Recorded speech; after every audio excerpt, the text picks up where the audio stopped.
We're now happy to introduce one of you to give a speech, your valedictorian today. You already saw him cross the stage once as he's winning every award that we can possibly muster. Arjun Sharma. He achieved great success over his time at Alexander, received awards, outstanding honors, provided significant assistance with the college in general during his 2 years with us. Please come to the stage to deliver your valedictorian address. Arjun.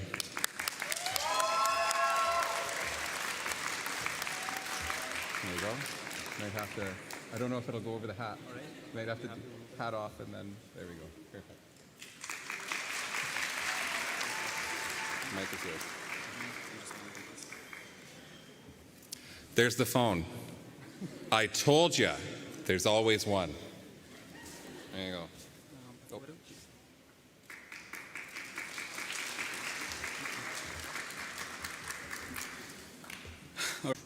So thank you so much, Director of Student Affairs, Mr. Morrison, for that wonderful introduction.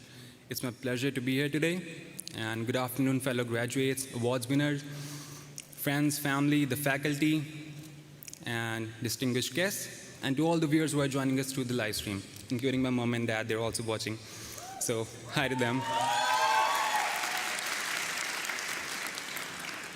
So graduating class of fall 2019 to spring 2022, congratulations, we all made it.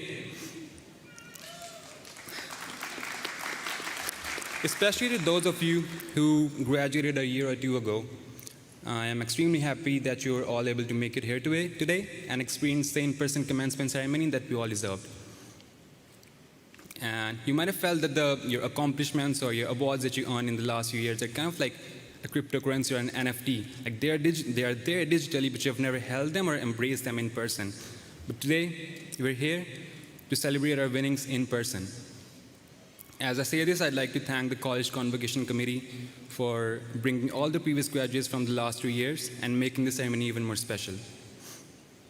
And on a personal note, I'd like to add that today, thank you good enough being a smaller word to express my gratitude towards the college for appointing me as the valedictorian and giving me this opportunity to represent the graduates of the last 2 years. So I'm extremely honored for that.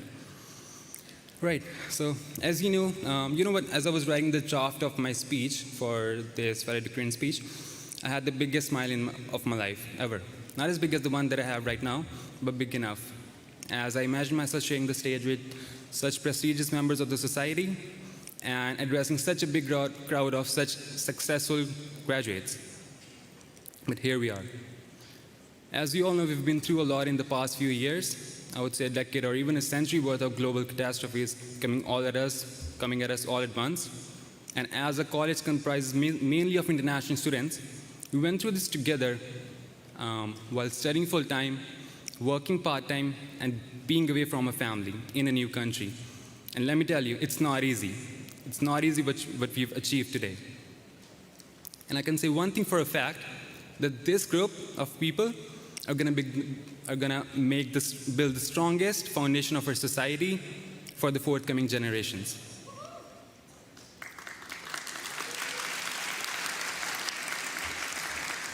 However, even after all of those experiences, I would say there's still a ton to learn in the real world. I'd like to use a chemistry metaphor that I believe fits perfectly with our situation. So I hope we're all familiar with the element called carbon, right? The sixth element in the periodic table. So there's quite many pure forms of carbons, like graphite or charcoal, but there's one more, which is really special. It's actually diamond. Yeah, I heard one person say diamond. Yeah.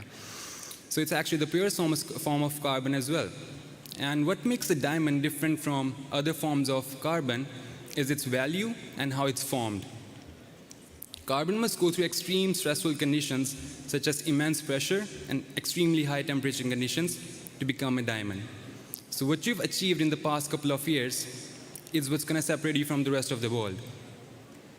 And trust me when I say this, these hardships have raised your value by folds and brought you one step closer into becoming a diamond.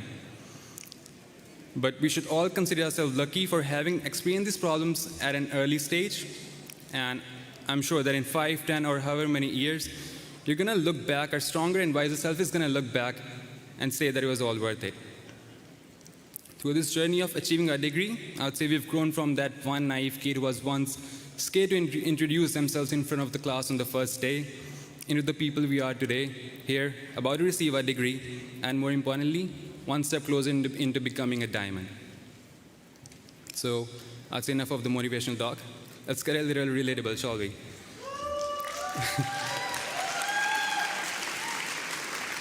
All right. So yeah, I know we'll all miss those first week of classes where we would do anything but study, right? Or when we would show up late to the class, not because we missed our bus or woke up late, but because we were busy getting a cup of coffee from the Tim Hortons or the Starbucks that's next to the college. But one thing for sure that I won't miss, as Professor Anna said, those four-hour long classes, but not the biology one, I would say the maths one. Man, did they feel like pure torture. At least for me, though. Yeah, second year math students would truly feel my misery right now.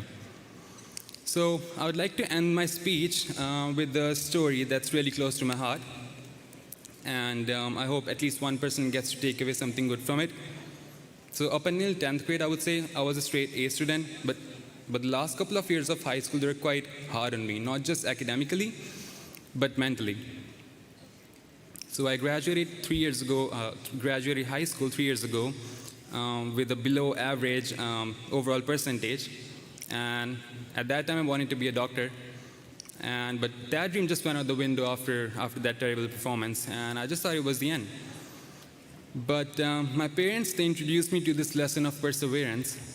And my dad told me that sometimes it's not about whether or not you achieve something, it's about the learnings that you gain from the experience. And they gave me this opportunity to get back up and continue my story of perseverance.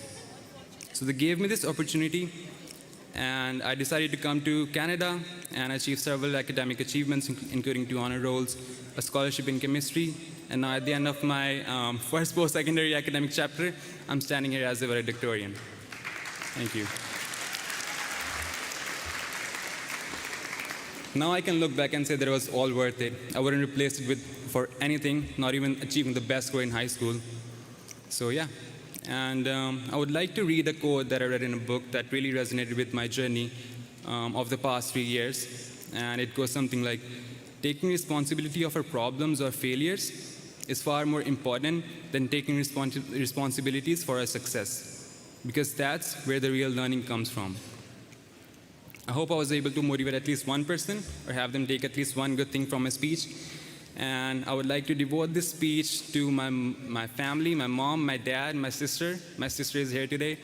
And I would not be here without them today, here. And thank you so much for having me on stage, everyone. It truly means a lot. And let's just, to end the speech, let's just make this room the loudest room in the city. Let's just, a big round of applause for everyone. Thank you so much. Thank you very much. It's wonderful. Thank you very much, Arjun. And so now, the moment we've been waiting for, or